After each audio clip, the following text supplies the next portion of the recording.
Allot மணி சேனலுக்கு வருக வருக. நான் செபி ரெஜிஸ்டர்டு ஃபினான்ஷியல் அட்வைசர் கிடையாதுங்க. நான் எஜுகேஷனல் பர்பஸுக்காக என்னுடைய பர்சனல் எக்ஸ்பீரியன்ஸை நான் ஒரு 20 வருஷமாக மார்க்கெட்டில் இருக்கேன். அதை தான் உங்கள்கிட்ட ஷேர் பண்ணுறேன். நீங்கள் எந்த முடிவு எடுக்கிறதா இருந்தாலும் உங்கள் நிதி ஆலோசகரை அணுகி அதுக்கப்புறம் பணத்தை போடுறதை பற்றி முடிவு பண்ணுங்கள். நன்றி. அலாட் மணி சேனலுக்கு வருக வருக. இந்த சேனலுக்கு இன்னும் நீங்கள் சப்ஸ்கிரைப் பண்ணலைன்னா தயவு செஞ்சு சப்ஸ்கிரைப் பண்ணிக்கோங்க. பெல் பட்டனையும் கிளிக் பண்ணிக்கோங்க.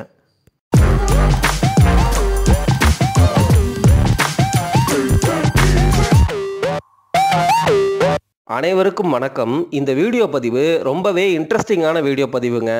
அதான் தெரியுமேப்பா, கோடிகளில் கொள்ளை லாபம் அள்ளித்தர்ற முதலீடுன்னு டைட்டில் வச்சுருக்கிறியே, அதை பார்த்து தான் இந்த வீடியோவே பார்க்க வந்திருக்கோம் அப்படின்னா வெல்கம் டு அலாட் மணி. அதே சமயம் இந்த டைட்டிலை பார்த்தா எனக்கு ஒரு பயம் வருது. இவன் ஒரு ஏமாத்துக்காரனாக இருப்பானோ, அல்லது இதில் ஏதோ ஒரு ஃப்ராடு இருக்கோ அப்படின்னு நீங்கள் யோசிக்கிறவராக இருந்தால் சூப்பர். நீங்கள் தான் புத்திசாலித்தனமான இன்டெலிஜென்ட் இன்வெஸ்டர். அந்த டைரக்ஷனில் நீங்கள் போகிறீங்க அப்படின்னு நான் சொல்ல வர்றேன். ஒரு உண்மையிலுமேயே ஏமாத்துக்காரராக இருந்தார்னா அவர் நீங்கள் இப்படியெல்லாம் நினைப்பீங்க அப்படிங்கிறத தெரிஞ்சு பல பேரை ஹேண்டில் பண்ணியிருப்பார். அதுக்கு முன்னாடியே ப்ராக்டிஸ் பண்ணியிருப்பார். அதனால் அவர் ஈஸியாக தலையில் மிளகா அரைச்சிட்டு போயிடுவார். அதனால் நீங்கள் அந்த யோசிக்கிறதோடு சேர்த்து உங்களுடைய மைண்டை காமாகவும் ஸ்டெடியாகவும் கண்ட்ரோல்டாகவும் த்ரோட் த ப்ராசஸ், அந்த டீலிங்ஸ் முடிக்கிற வரைக்கும் நீங்கள் கேர்ஃபுல்லாக அனலைஸ் பண்ணிவிட்டு, இல்லைப்பா நான் யோசிச்சுட்டு சொல்கிறேன் அப்படிங்கிற மாதிரி முடிவுகள்லாம் நீங்கள் எடுத்துட்டு அதுக்கப்புறம் அதை பற்றி யோசித்து தீர விசாரித்து முடிவு எடுக்கும் பொழுது நீங்கள் நல்ல டீலிங்ஸில் அல்லது ஏமாற்றப்படாமல் காப்பாற்றப்படுவீர்கள் அப்படிங்கிறது தான் உண்மை. சரி, ஃபிலாசபி ஏன்பா பேசுகிற? கோடிகளில் கொள்ளை லாபம் அள்ளித்தரும் முதலீடுன்னு சொல்கிறியே, அப்படி ஒரு முதலீடு இருந்தால் இந்நேரத்துக்கு எல்லாரும் கோடீஸ்வரர்களாக இருப்பாங்களே, ஏகப்பட்ட பேர் இவ்வளோ கஷ்டப்பட்டு வேலை பார்த்துட்டு இருக்கிறாங்களே அப்படின்னு நீங்கள் கேட்குறது எனக்கு புரியுது. ஆமாம், இது கோடிகளில் கொள்ளை லாபம் அள்ளித்தர்ற முதலீடு தான். இதில் ஓரளவு உண்மை இருக்குதான்.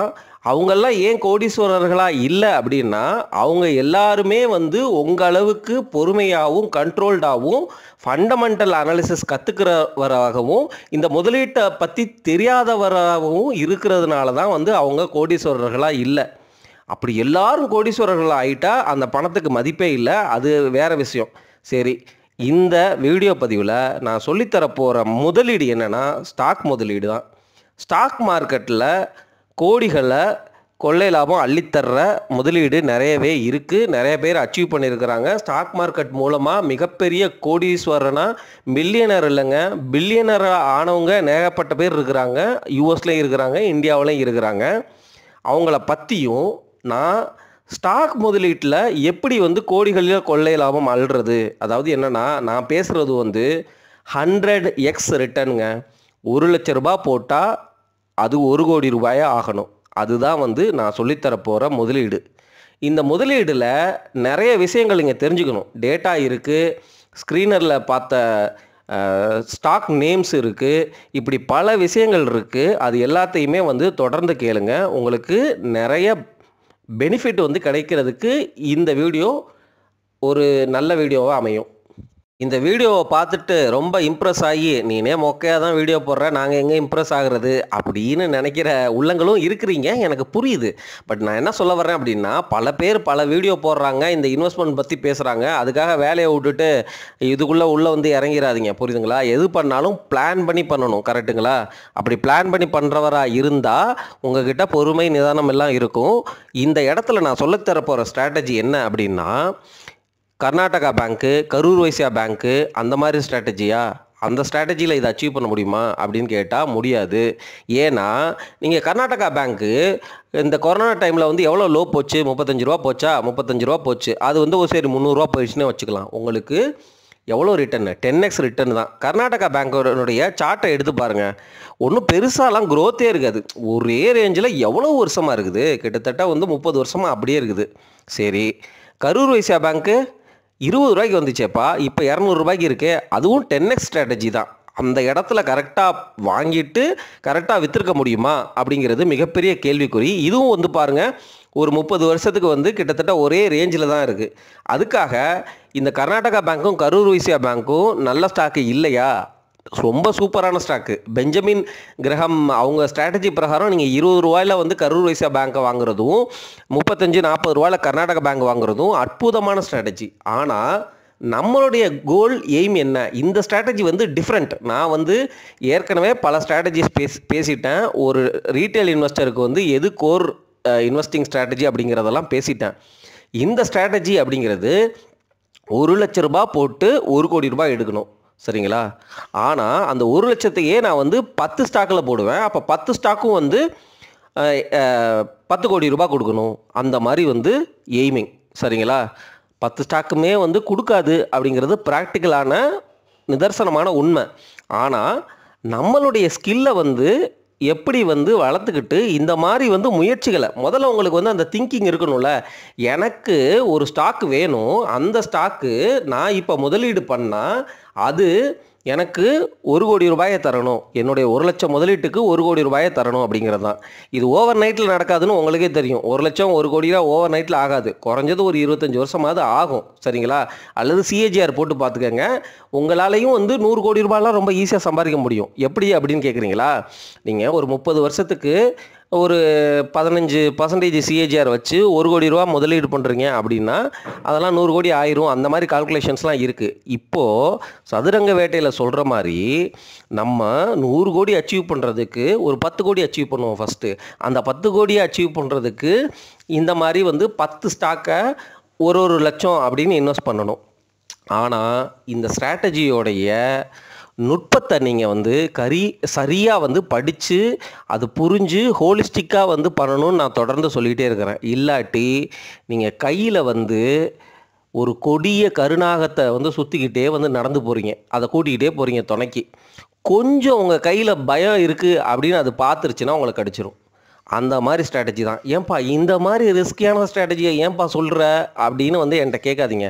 இது ரிஸ்க்குனா எல்லாமே ரிஸ்க்கு தான். ஸ்டாக் மார்க்கெட்டில் வந்து ரிஸ்க்கு ஜாஸ்தியாக இருக்குது. பணம் போகிறதுக்கு வாய்ப்பு வந்து நிறையவே இருக்குது. அதுக்காக வந்து எஃப்டியில் வந்து ரிஸ்க் இல்லைன்னு சொல்லுவீங்களா? ஒரே பேங்க்கில் வந்து நீங்கள் 10 லட்சம் போட்டால் இன்சூரன்ஸ் வந்துச்சுன்னா 5 லட்சத்துக்கு தான் கிடைக்கும். சரி, அதை தான் வந்து இப்போ இன்க்ரீஸ் பண்ண போகிறாங்களேப்பா அப்படின்னு அப்படிங்கிற நியூஸ் போயிட்டுருக்கே அப்படின்னு நீங்கள் கேட்குறது எனக்கு புரியுது. நான் 10 லட்சத்தையும் கொண்டு போய் நான் எதுக்குப்பா சின்ன பேங்க்கு ஸ்மால் ஃபினான்ஸ் பேங்க்லலாம் போடுறேன், நான் HDFC பேங்க்கு ஐசிஐசிஐ பேங்க் மாதிரி பெரிய பேங்க்கில் போட்டுக்கிறேன்ப்பா அப்படின்னு நீங்கள் சொல்கிறவராக இருந்தால் உங்களுக்கு ஒரு அடிஷ்னல் இன்புட்டு இன்ட்ரெஸ்ட் ரேட் வந்து 1% 1.5% அவங்க கம்மியாக தான் கொடுப்பாங்க அப்படிங்கிறதையும் தெரிஞ்சுக்கோங்க. ஸோ எல்லா முதலீட்டுலையுமே ரிஸ்க் இருக்குது. ஸ்டாக் மார்க்கெட் முதலீட்டில் ரிஸ்க்கு ரொம்ப அதிகமாக இருக்குது. இந்த மாதிரி பணத்தை வந்து ரொம்ப ஈஸியாக சம்பாதிக்கலாம், கோடி கோடியாக அள்ளலாம் அப்படின்னு சொல்லிட்டு ட்ரேடிங்கு இன்வெஸ்டிங் மட்டும் ஃபுல்லாக பண்ணுறேன் அப்படின்னு சொல்லிட்டு இருக்கிற வேலையை விட்றது அதெல்லாம் பண்ணவே கூடாதுங்க. இது வந்து ஒரு பேசிவ் இன்கம் ஸ்ட்ராட்டஜி. நம்ம வந்து ஒரு செகண்டரியாக வந்து வெல்த்து வந்து கிரியேட் பண்ண ட்ரை பண்ணுறோம். ப்ரைமரி இன்கமில் இருந்து அதை ஜென்ரேட் பண்ண ட்ரை பண்ணுறோம். அதுதான் நம்ம வந்து பண்ணணும். அதில் ஒரு ஸ்டேஜ் வந்து நீங்கள் வரும்பொழுது அதுக்கப்புறம் வந்து உங்களுக்கு ரியல் பேஷன் இருந்து அதனுடைய நாலேஜு நுணுக்கங்கள் அந்த ஏரியாவில் போகிறீங்க அப்படின்னா அந்த ஸ்ட்ராட்டஜி வேறு, சரிங்களா? நீங்கள் என்ன தான் வந்து சம்பாதிச்சாலும் கோடீஸ்வரன் ஆக முடியாது. என்ன தான் இன்வெஸ்ட் பண்ணாலும் கோடீஸ்வரன் ஆகிறதுக்கு வாய்ப்புகள் இருக்குது. நீங்கள் சம்பாதிக்கிறது ரொம்ப கம்மியாக தான் சம்பாதிப்போம் நம்ம எல்லாம். அதனால் வந்து கோடீஸ்வரன் ஆகிறது இன்வெஸ்ட் மூலமாக வந்து ரொம்ப ரொம்ப கஷ்டம். ஏன்னா வந்து ரொம்ப லாங் ஜேர்னி வெயிட் பண்ணணும், பொறுமையாக வந்து இருக்கணும். அந்த பொறுமை இருக்கிற வரைக்கும் இந்த காசனுடைய தேவை நமக்கு வராமல் இருக்குமானா இருக்காது. ஏன்னா நம்மளுடைய இன்கமே ரொம்ப ரொம்ப கம்மி. அதனால் இந்த காசை எடுக்க வேண்டிய சூழ்நிலைகள் பல சமயங்களில் வந்துடும். ஏன்னா இந்த காசு நமக்கு ரொம்ப ரொம்ப இம்பார்ட்டண்ட்டு. அதனால் ஃபியர்னாலேயே பல தடவை வந்து காசை எடுத்துருவோம். சரி, அப்போ என்ன தான் பெஸ்ட்டு ஸ்ட்ராட்டஜி அப்படின்னு கேட்டால் பிஸ்னஸ் பண்ணுறது வந்து பிஸ்னஸ் பீப்புள் தான் வந்து மிகப்பெரிய கோடிகளை ரொம்ப ஈஸியாகவே வந்து சம்பாரிச்சிருக்கிறாங்க. ரொம்ப ஈஸின்னு சொல்ல முடியாது, பிஸ்னஸ் பண்ணுறதும் ரொம்ப ரொம்ப கஷ்டம் தான். பிஸ்னஸ் தான் வந்து உங்களுக்கு நிறையா வந்து கோடிகளை அள்ளி கொடுக்கும். அதே சமயம் ஸ்டாக் மார்க்கெட்லேயும் வந்து நம்ம கோடிகளை டெஃபினட்டாக அள்ளலாம், சரிங்களா? என்னடா மாற்றி மாற்றி பேசுகிற அப்படிங்கிற மாதிரிலாம் யோசிக்காதீங்க. நான் வந்து என்னென்னா நீங்கள் ஒரு ரீட்டைல் இன்வெஸ்டர்ஸ், நம்ம எல்லாமே உங்களேன்னு சொல்கிற மாதிரி நம்ம எல்லாமே ஒரு ரீட்டைல் இன்வெஸ்டர்ஸ் தான். நமக்கு நம்மளுடைய சூழ்நிலைகள் பற்றி இப்படி தான் பெரும்பாலும் இருக்கும், சரிங்களா? ஆனால் அதையும் மீறி நம்மளால் ஒரு போர்ஷனை ஸ்டாக் மார்க்கெட்டில் பொறுமையாக நல்ல இடத்துல இன்வெஸ்ட் பண்ணிவிட்டு நம்மளுடைய நாலேஜை வளர்த்து பண்ணும் பொழுது கண்டிப்பாக வந்து அந்த வாய்ப்புகளும் வந்து நமக்கு இருக்குது அப்படிங்கிறதுனால தான் நான் இப்படி பேசுகிறேன். சரி, இந்த ஃபோட்டோவில் இருக்கிறவர் வந்து ராகேஷ் ஜுன்ஜுன்வாலா. அவருடைய இன்டர்வியூ நான் வந்து பார்த்த ஞாபகம் ஒன்று இருக்குது. அதில் அவருடைய இன்வெஸ்ட்மெண்ட்டை வந்து ரியல் எஸ்டேட்லேயும் பண்ணார், ஸ்டாக்லேயும் பண்ணார். அவருக்கு ரொம்ப கம்ஃபர்டபுளாக இருந்தது ஸ்டாக் மார்க்கெட்டு. ரீசன் வந்து என்னென்னா, ஒரு ரியல் எஸ்டேட் எவ்வளோ சிஏஜிஆர் குரோத்தை கொடுத்துட முடியும், அதை விட பல மடங்கு குரோத்தை வந்து என்னால் ஸ்டாக்கில் எடுக்க முடியும் அப்படின்னு சொல்லிட்டு அவர் ரியல் எஸ்டேட் இன்வெஸ்ட்மெண்ட் பக்கமே போகலை அப்படிங்கிற மாதிரி ஒரு இன்டர்வியூவில் அவர் பேசுனதை நான் கேட்டிருக்கேன். ஸோ ஸ்டாக் மார்க்கெட்டில் நீங்கள் என்ன பண்ணுறீங்க அப்படின்னா, இன்டைரக்டாக இன்னொருத்தர் பிஸ்னஸ் பண்ணுறாரு, அதுதான் மேட்ரு. அந்த இன்டைரக்டாக இன்னொருத்தர் பிஸ்னஸ் பண்ணுறவர் கூட நீங்கள் வந்து பார்ட்னராக சேர்ந்துக்கிறீங்க. அப்போ அவர் நல்லவராக இருக்கணும், நாணயமானவராக இருக்கணும், அவர் கொடுக்கணும். அப்போ வந்து நீங்கள் க்ளோஸாக மானிட்டர் பண்ணணும். இந்த இடத்துல சும்மா வந்து Screener.in போயிட்டு ஒரு லிஸ்ட் ஆஃப் ஸ்டாக்ஸை எடுத்துகிட்டு அதை இன்வெஸ்ட் பண்ணிவிட்டு நான் 30 வருஷம் வெயிட் பண்ணிகிட்ருக்கேன் அப்படிலாம் கிடையாதுங்க. ஒரு கம்பெனி ரியலாக வந்து என்ன பண்ணுது, அதனுடைய மேனேஜ்மெண்ட் யார், அதனுடைய ப்ரொமோட்டர் யார், என்ன மாதிரி சர்வீஸ், என்ன மாதிரி சேல்ஸ் நடக்குது அப்படிங்கிறத நீங்கள் வந்து இன்னும் ஆழமாக புரிஞ்சுக்கணும். புரியுதுங்களா? அந்த மாதிரி பண்ணி நீங்கள் தொடர்ந்து அந்த கம்பெனியுடைய குவார்ட்டர்லி ரிசல்ட்ஸை ரிவ்யூ பண்ணிகிட்டே வரும்பொழுது உங்களுக்கு நாலேஜ் ஜாஸ்தியாக இருக்கிறதுனால அந்த கம்பெனி எந்த டைரெக்ஷனில் போகுது, அல்லது ஒரு நெகட்டிவாக ஒரு டிப்பு நடந்துச்சுன்னா எதனால் நடக்குது அப்படிங்கிறதெல்லாம் உங்களுக்கு புரிய வரும்.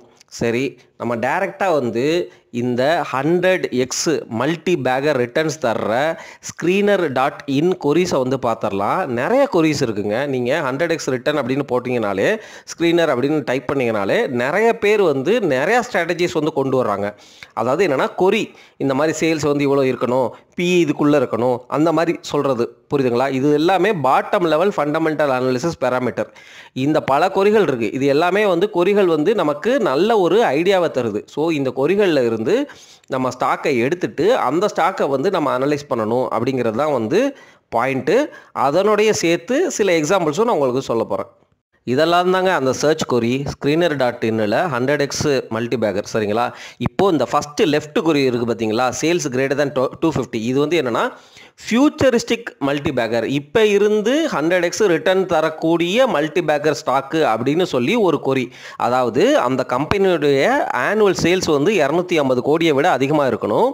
டெப்ட் டு ஈக்விட்டி ரேஷியோ வந்து லெஸ் தென் 0.3 இருக்கணும். விச் மீன்ஸ் கடன் வந்து ரொம்ப கம்மியாக இருக்கணும். அவங்கள்ட்ட வந்து interest coverage ratio greater than 4 இருக்கணும். விச் மீன்ஸ் அவங்கக்கிட்ட லிக்விடிட்டி ஜாஸ்தியாக இருக்கணும். அதுதான் வந்து ஆஸ்பெக்ட். அதுக்கப்புறம் வந்து ரிட்டர்ன் ஆன் ஈக்விட்டி நம்ம ஆல்ரெடி பேசியிருக்கிறோம். Return on equity, return on capital employed, ROE, ROC. So return on equity greater than 15 இருக்கணும்.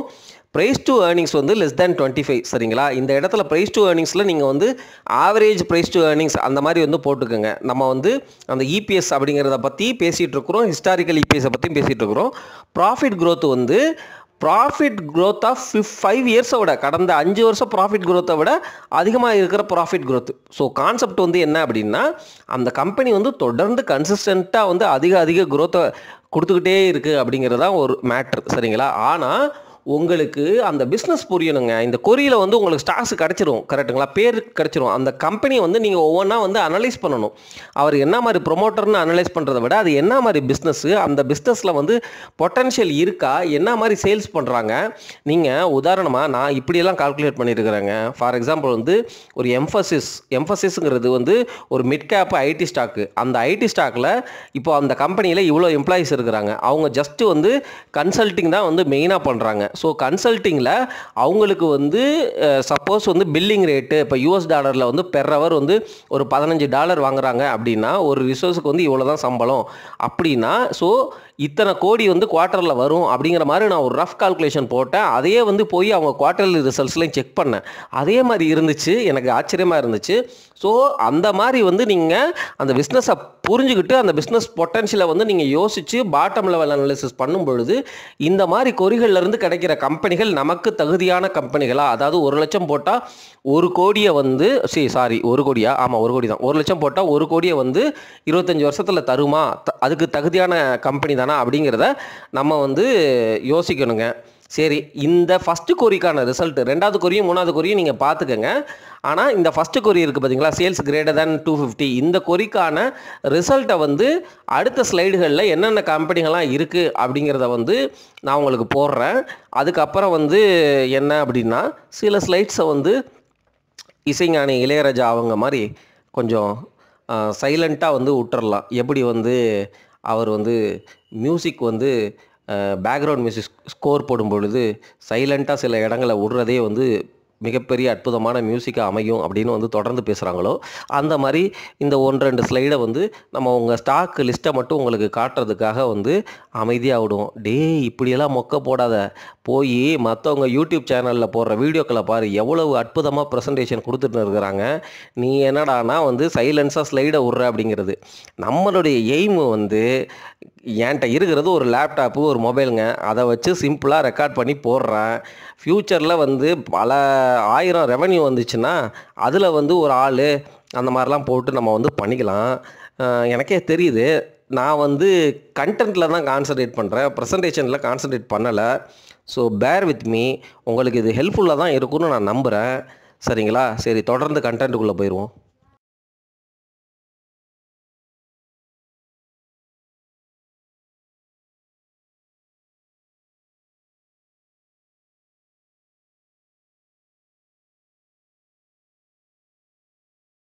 இந்த ஸ்டாக் லிஸ்ட்டில் நீங்கள் பார்த்தீங்கன்னா, ஜைடஸ் லைஃப் சயின்சஸ் இருக்குது, நம்ம நாட்கோ ஃபார்மா இருக்குது, ஹீரோ மோட்டார் கார்ப் இருக்குது, சிப்லா இந்த மாதிரி கம்பெனிகள் கூட இருக்குது. நம்ம தொடர்ந்து பண்ணுற top level bottom level fundamental analysis பண்ணிவிட்டு ஒவ்வொரு குவார்ட்டருக்கும் அந்த பங்குகளை ரொம்ப சின்சியராக நீங்கள் வந்து அனலைஸ் பண்ணி அதை தொடர்ந்து ட்ராக் பண்ணி கன்விக்ஷனை வளர்த்து அதில் முதலீடு பண்ணும் பொழுது உங்களுக்கு இந்த மாதிரி நிறையா ஸ்டாக்கில் வந்து பிரித்து போட்டு, அதாவது என்னென்னா நீங்கள் ரொம்ப ஷார்ப்பாக அனலைஸ் பண்ணி ரொம்ப டீட்டெயில்டாக அனலைஸ் பண்ணி தொடர்ந்து அந்த கம்பெனியை வந்து ட்ராக் பண்ணணும். சரிங்களா? சரி, இப்போ பொறுமை வெர்சஸ் பொறாமை அப்படின்னு ஸ்லைடு போட்டிருக்கிறியே, இதுக்கு வந்து அர்த்தம் என்ன அப்படின்னு கேட்குறது எனக்கு புரியுது. ஒவ்வொரு லாங் டேர்ம் இன்வெஸ்டரும் பொறுமை எவ்வளவு அவசியம் அப்படிங்கிறத சொல்லியிருக்கிறேன். ஆனால் அந்த பொறுமை வந்து ஒரு நல்ல குவாலிட்டியான பங்கை தேர்ந்தெடுத்து அதில் பொறுமையாக இருக்கிறது அப்படிங்கிறது ஒரு நல்ல குணம், நல்ல விஷயம்.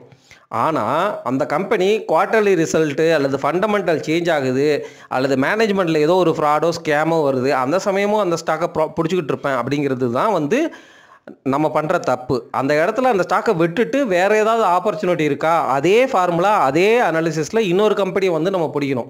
அந்த மாதிரி விஷயங்களும் நம்ம பண்ணணும். ஒரு ஸ்டாக்கை ஜஸ்ட்டு வந்து ஸ்டாக் ப்ரைஸ் விலை ஏறிடுச்சு அப்படிங்கிறதுக்காக விற்கிறோம். ஆனால் ஃபண்டமெண்டல் ஷிஃப்ட் ஆகுது, அதனால் வந்து லாஸ் ஆகுது அப்படிங்கிறதுக்காக விற்க மாட்டேங்கிறோம். இதுதான் வந்து நம்ம பண்ணுற தப்பு. எப்பொழுதுமே லூசர்ஸை வந்து விற்கணும், வின்னர்ஸை வந்து வச்சுக்கணும் அப்படிங்கிறது தான் வந்து ஒரு பாயிண்ட்டு. ரொம்ப ஓவர் வேல்யூவேஷன் ஜோனில் போயிடுச்சுன்னா அந்த வின்னர்ஸ்லையுமே வந்து ஒரு போர்ஷனை வேணால் வந்து நீங்கள் விற்றுட்டு வெளியில் எடுத்து உங்கள் கோலை மீட் பண்ணிருச்சுன்னா எடுத்துக்கலாம், அல்லது வேறு ஸ்டாக்கில் அலோகேட் பண்ணிக்கலாம். சரி, இதுக்கு நீங்கள் பொறுமையோடு காத்திருக்கணும். அகைன் இந்த பொறாமையை பற்றி எதுக்கு பேசுகிற அப்படின்னு தானே கேட்குறீங்க. ஒவ்வொரு மனிதனுக்கும் அவனுடைய சைக்காலஜி எண்ணம் போல் வாழ்வு அப்படின்னு சொல்லுவாங்க. எண்ணம் போல் தான் வாழ்வு அப்படிங்கிறது வந்து ரொம்ப ரொம்ப உண்மையான விஷயம் ஸ்டாக் மார்க்கெட்டை பொறுத்த வரைக்கும். ஏன் அப்படின்னா உங்களுடைய எமோஷன், சைக்காலஜி, உங்களுடைய உள்ளம் அப்படிங்கிறத பொறுத்து தான் வந்து உங்களுக்கு அந்த காசை ஹேண்டில் பண்ணுறதுக்கு தகுதி இருக்கா அப்படிங்கிறதே புரிய வரும். இப்போது 1 லட்ச ரூபா போடுறீங்க, அந்த ஸ்டாக்கு 10 லட்சம் போட்டோன்னே உங்களால் வந்து கண்ணு மண்ணு தெரியாது, ஹேண்டில் பண்ண முடியாது. புரியுதுங்களா? அதுதான் வந்து அந்த தகுதி, அந்த பணத்தை கையாளுகிற தகுதியை நம்ம வளர்த்துக்கணும். அதுக்கு சைக்கலாஜிக்கலாக நம்ம ஃபிட்டாக இருக்கணும். புரியுதுங்களா? இது ஒரு விஷயம்.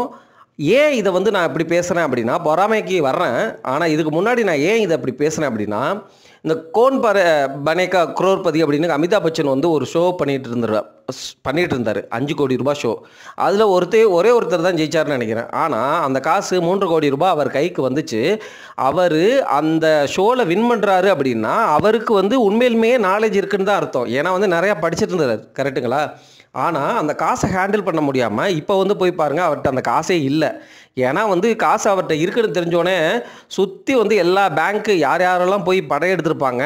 இவங்க வந்து நல்லா வந்து தேன் போல் பேசியிருப்பாங்க, இவர் ஏமாந்துருப்பார். அல்லது வந்து ப்ராப்பராக வந்து அவர் ஃபினான்ஷியலை வந்து மேனேஜ் பண்ணலை. அதுதான் காரணம். சரி, இந்த பொறாமையை வந்து நான் ஏன் பேசுகிறேன் அப்படின்னா, நம்மளை சுற்றி எப்படி இருக்கிறாங்க மக்கள் அப்படிங்கிறது நமக்கே தெரியும். அதுதாங்க நம்ம வந்து என்வி பண்ணவே கூடாது. பொறாமை வந்தால் கூட நமக்கு புத்தின்னு ஒன்று இருக்குது, அதை வச்சு நம்ம கண்ட்ரோல் பண்ணணும். ஏன்னா இந்த மொமெண்ட் வந்து நம்ம பொறாமையை வந்து வளர்த்துக்கிறோம் அப்படின்னா நம்ம வந்து பணத்தை ஹேண்டில் பண்ணுறதுக்காக அல்லது வாழ்க்கையில் முன்னேறதுக்கான தகுதியை இழக்கிறோம் அப்படிங்கிறது தான் வந்து நிதர்சன உண்மை. நீங்கள் சொன்னாலும் சொல்லாட்டினாலும் உண்மை அதுதான். ஸோ இயல்பாக எனக்கு வந்து பொறாமை வருது அப்படின்னா வந்து நீங்கள் புத்தியை வச்சு கண்ட்ரோல் பண்ணிக்கலாம். பின்னாடி வந்து யோசித்து அதை வந்து மாற்றிக்கலாம். அதெல்லாம் ஒன்றும் பிரச்சனை கிடையாது. ஆனால் அவன் வாங்கிட்டா அதனால் நான் பண்ணுறேன், அவனோட வந்து லாபம் நான் அதிகமாக பார்க்கணும் அதனால் வாங்குறேன், அந்த மாதிரி ரேட் ரேஸ் அப்படின்னு சொல்லுவாங்க சரிங்களா. இந்த மாதிரி ரேட் ரேஸில் போனீங்கன்னா சத்தியமாக வந்து நம்மளால் வந்து ஜெயிக்கவே முடியாது. ஜெயிக்கிறது என்ன, ஜெயிக்கிறது தோக்கிறது அது அடுத்த விஷயம். நம்ம கரெக்டான பாதையில் போகும் பொழுதே உங்களுக்கு வந்து ஜெயிக்கிறதுக்கு லக்கு வேணும். புரியுதுங்களா? நீங்கள் கரெக்டான பாதையே தேர்ந்தெடுக்கலை. ஏன்னா அந்த பொறாமை குணம் இருக்கும் பொழுது உங்களை அந்த நல்ல டைரக்ஷன்லேயே அது கொண்டு போக விடாது. உங்களுக்கு அந்த பணத்தை ஹேண்டில் பண்ணுற தகுதியையும் அது கொடுக்காது. உங்களுக்கு ஒருவேளை அதிர்ஷ்டத்தில் அந்த பணம் வந்தாலும் அந்த பணம் உங்களை விட்டு போயிடும். இது நம்மளை சுற்றி தொடர்ந்து நடந்துக்கிட்டே இருக்குது. ஸோ அதனால் இந்த பொறுமை அப்படிங்கிறது ரொம்ப நீண்ட நாளுக்கு ஒரு நல்ல ஸ்டாக்கை வந்து வாங்கி வச்சுட்டு இருங்க. ஆனால் இந்த ரேட் ரேஸ் பொறாமை அப்படிங்கிறத வந்து நம்ம கண்டிப்பாக அவாய்ட் பண்ணணும். இந்த பொறுமை அப்படிங்கிற விஷயத்தில் நான் உங்கள்கிட்ட ஒரே ஒரு உதாரணத்தை சொல்கிறேன். உங்களால் ஒரு ஸ்டாக்கை 10x ரிட்டர்ன் வர்ற வரைக்கும் ஹோல்டு பண்ண முடியுதான்னு பாருங்கள். அதுதான் உங்களுடைய ஃபஸ்ட்டு ஸ்டெப்பு. எனக்கு தெரிஞ்சு பெரும்பாலும் யாருமே இன்க்ளூடிங் மியூச்சுவல் ஃபண்டு 1 லட்சம் போட்டு 10 லட்சம் ஆகிற வரைக்கும் பொறுமையாக வந்து அதை விற்காமல் நான் வச்சுருக்கிறேன் அப்படிங்கிற பீப்புள் இருப்பாங்க பாருங்கள். குவாலிட்டியான ஸ்டாக்கில் அல்லது இன்ஃபோசிஸ் வச்சுருக்கிறவங்களாம் நிறைய பேர் இருக்கிறாங்க. இன்னமும் எனக்கு தெரிஞ்சவங்க இருக்கிறாங்க சர்க்கிளில். பட் அந்த மாதிரி பீப்புள் வந்து எவ்வளோ பேர் இருப்பாங்க அப்படிங்கிறத விரல் விட்டு எண்ணிடலாம். அந்த மாதிரி இன்வெஸ்டராக மாறுங்க. அப்போ தான் வந்து கொழுத்த வெல்த் உங்களால் வந்து சேர்க்க முடியும். சரி, மறுபடியும் வந்து நான் இந்த அறிவுரைக்குள்ளே போயிட்டேன்னு நினைக்க வேணாம். இந்த மாதிரி ஸ்க்ரீனரில் உள்ள ஃபார்முலாஸை யூஸ் பண்ணி கம்பெனிஸை எடுத்து அது மூலமாக வந்து உங்களுடைய இமேஜினேஷனை அப்ளை பண்ணுங்கள். ஈவி வந்து வெஹிக்கிள் வந்து இப்போ இப்படி இருக்குது, இப்போ வந்து இன்னும் பூம் ஆகும், அப்போ வந்து இந்த பேட்ரி இண்டஸ்ட்ரீஸ் வந்து போகலாம், அப்போ எக்ஸைடு அமர்ராஜாவில் வந்து என்ன வேல்யூவேஷனில் இருக்குது, அப்போ சீப்பாக பிடிக்கலாமா, அது வந்து 100x ஆக வாய்ப்பு இருக்கா, அப்படிங்கிற மாதிரி ஒரு இமேஜினேஷன் விசுவலைசேஷன் பண்ணிவிட்டு ஃபண்டமெண்டல் அனாலிசிஸ் எல்லாமே பண்ணிவிட்டு அந்த ஸ்டாக்கை பிடிச்சிட்டு அதை தொடர்ந்து நீங்கள் வந்து மானிட்டர் பண்ணிகிட்டே வரணும் அப்படிங்கிறது தான் வந்து ஸ்ட்ராட்டஜி. இப்போ நான் காட்டின லிஸ்ட் எல்லாமே ஃபியூச்சர் மல்டி பேக்கர்ஸ். இந்த லிஸ்ட்டில் இருந்து உங்களுக்கு பிடிச்ச கம்பெனிகளை நீங்கள் வந்து உங்களுக்கு புரிஞ்ச கம்பெனிகளை அனலைஸ் பண்ணுங்கள் அப்படிங்கிற தாழ்மையான கருத்தோட இந்த வீடியோ பதிவை முடிச்சுக்கிறேன். இதுலையுமே சில கருத்துக்கள் இன்னும் சொல்ல வேண்டியது இருக்குது. பட் இருந்தாலும் நான் வேறு வீடியோக்களில் கவர் பண்ணிக்கிறேன். இந்த வீடியோ ரொம்ப லென்த்தாக போயிடுச்சு. நன்றி, வணக்கம். ஒரு முக்கியமான விஷயம், இதை சொல்ல மறந்துட்டேன். இந்த ஜைடஸ் லைஃப் சயின்சஸோடைய ப்ரைஸ் சார்ட்டை பாருங்களேன். 2000 கிட்டத்தட்ட 25 வருஷம் ஆச்சா, வெறும் 8 ரூபாயிலிருந்து 800 ரூபா போயிருக்கு. So which means it is 100x கொடுத்துருச்சு பாருங்கள். இந்த ஸ்டாக்கை கொண்டு போய் கர்நாடகா பேங்கோடையும் கரூர் வைசியா பேங்கோடையும் வந்து கம்பேர் பண்ணோன்னா இந்த மாதிரி க்ரோத் இருக்காது. ஆனால் கர்நாடகா பேங்க்லையும் கரூர் வைசியா பேங்க்லையும் அவங்க கொடுத்த டிவிடெண்டை நீங்கள் ரீஇன்வெஸ்ட் பண்ணியிருந்தாலோ அல்லது அந்த கொடுத்த டிவிடெண்ட்டை வந்து நீங்கள் இன்னும் பெருக்கியிருந்தாலோ மேபி இந்த 100x ரிட்டர்ன் வந்து உங்களுக்கு கிடச்சிருக்க வாய்ப்பு இருக்குது. ஆனால் அந்த சைடை வந்து நான் அனலைஸ் பண்ணலை. பட் வந்து இந்த ஜைடஸ் லைஃப் சயின்ஸையே வந்து ஒரு எக்ஸாம்பிள், இப்போ கரண்ட் எக்ஸாம்பிள் 100xக்கு வந்து உதாரணம் 25 வருஷத்தில் கொடுத்துருக்கு. இதே மாதிரி மற்ற ஸ்டாக்ஸையும் வந்து நீங்கள் பார்த்தீங்க அப்படின்னா வந்து அந்த விஷயத்தை நீங்கள் வந்து உணர்ந்து கொள்ளுவீங்கள். அது மட்டும் இல்லாமல் இந்த ஜைடஸ் லைஃப் சயின்ஸ் வந்து இன்னமும் ஃபியூச்சர் மல்டி பேக்கர் அப்படிங்கிற லிஸ்ட்டில் இது வருது. ஸோ விச் மீன்ஸ் இந்த 800 ரூபாய் இருக்கிற ஸ்டாக்கு 80,000 ரூபா போகும் அப்படிங்கிறது தான். 80,000 ரூபாயா மாறாது, ஸ்ப்ளிட்டு கொடுத்து போனஸ் கொடுத்து உங்களுக்கு அந்த ரேஞ்சுக்கு கொண்டு வந்துடுவாங்க. ஸோ அப்படிங்கிற மாதிரி சொல்கிறாங்க. ஸோ ஜைடஸ் லைஃப் சயின்சஸ் எந்த பிஸ்னஸில் இருக்கிறாங்க, என்ன மாதிரி ப்ராடக்டை பண்ணுறாங்க, என்ன மாதிரி மேனேஜ்மெண்ட், ஏன்னா ஃபார்மாசிட்டிக்கல் பிஸ்னஸ்ஸு அது கொஞ்சம் காம்ப்ளெக்ஸான பிஸ்னஸ்ஸு. ஏன்னா வந்து வாலட்டாலிட்டி கொஞ்சம் ஜாஸ்தியாக தான் இருக்கும். ஃபார்மா வந்து என்ன தான் டிஃபென்சிவ் செக்டர்னு சொன்னாலும் அந்த உள்ளுக்குள்ளே வந்து என்ன மாதிரி பேட்டன்ட் வச்சுருக்கிறாங்க, லைசன்ஸ் வச்சுருக்கிறாங்க, எந்த ஏபிஐம்பாங்க, அதுக்கப்புறம் வந்து என்ன மாதிரி மாலிக்யூல்ஸ் பண்ணுறாங்க, எக்ஸ்போர்ட் பண்ணுறாங்களா, இந்த மாதிரி நிறைய விஷயங்கள் இருக்குது, அதெல்லாம் பார்க்கணும். ஸோ உதாரணம் வந்து இந்த ஜைடஸ் லைஃப் சயின்ஸை பாருங்கள், 100x கொடுத்துருக்கு அப்படிங்கிறத நான் சொல்ல மறந்துட்டேன். அதை தான் வந்து சொன்னேன் நண்பர்களே. நன்றி, வணக்கம்.